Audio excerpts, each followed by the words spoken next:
দেশের প্রশাসনিক কেন্দ্র সচিবালয়ে বুধবার মধ্যরাতে ভয়াবহ অগ্নিকাণ্ডের ঘটনা ঘটে। এতে ৭ নম্বর ভবনের ৬, ৭, ৮ ও ৯ তলা পুড়ে যায়।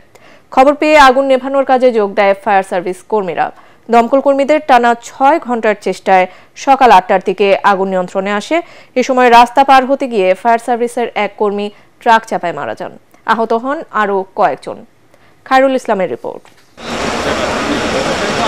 সচিবালয়ের ৭ নম্বর ভবনের এক প্রান্ত থেকে অন্য প্রান্ত পর্যন্ত দাউ দাউ করে জ্বলছে আগুন।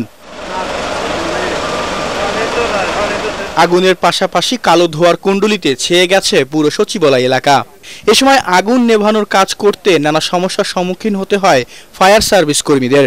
আমি দেখতেছি যে ফায়ার সার্ভিস তার সর্বোচ্চ চেষ্টা করে যাচ্ছে। এখন এখানে ধরেন এই প্যাসেজটা একটু ছোট।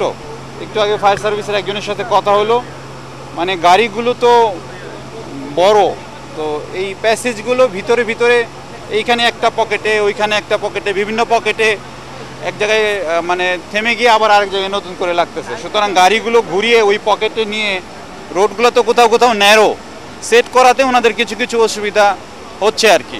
3টা জায়গায় একসাথে আগুনের ইয়েটা দেখা গেছে। এটা অনেক সময় হয় কি, যখন স্পার্কিং হয়, যদি বিদ্যুৎ লাইনে শর্ট সার্কিট হয়, এটা হতে পারে। তবে আমরা এটা এখন কনফার্ম বলবো না যতক্ষণ পর্যন্ত না আমরা তদন্ত করে শেষ করছি। বাট এটা হতে পারে, এটা অবশ্যই হয়েছে, এটা আমরা বলবো না। বাট এটা যদি শর্ট সার্কিটের বিষয় থেকে থাকে এবং একই লাইনে হয়ে থাকে তাহলে এটা হতে পারে। তবে সাধারণ মানুষের অভিযোগ, দেশের গুরুত্বপূর্ণ নথিপত্র নষ্ট করার জন্যই পরিকল্পিতভাবে লাগানো হয়েছে এই আগুন।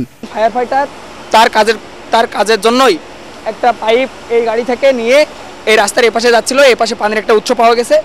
সে যাওয়ার সময় জাস্ট একটা ট্রাক আসতেছিল, হাত সিগন্যাল দিছে, কিন্তু গাড়ি দাঁড়ায় নাই, তার উপর দিয়ে মেরে চলে গেছে। যাবতীয় কাগজপত্র নথিপত্র এখানেই থাকে। এখান থেকে সচিবরা বাংলাদেশে পরিচালনা করে, ঠিক সেই জায়গায় আগুন লেগেছে।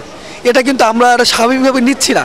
বাংলাদেশে এত গুরুত্বপূর্ণ স্থানে আগুন লাগার পর এত কাছে হেডকোয়ার্টার থাকা সত্ত্বেও ফায়ার সার্ভিসের তার এত বিলম্ব, এটা সম্পূর্ণ সুপরিকল্পিত এবং এটাকে আমরা ষড়যন্ত্র মনে করছি। ফায়ার সার্ভিসের পাশাপাশি সেনাবাহিনী, বিজিবি সহ বিভিন্ন আইন শৃঙ্খলা বাহিনীর সংস্থা আগুন নেভানোর কাজে সহযোগিতা করে। খায়রুল ইসলাম, এটিএন বাংলা, ঢাকা।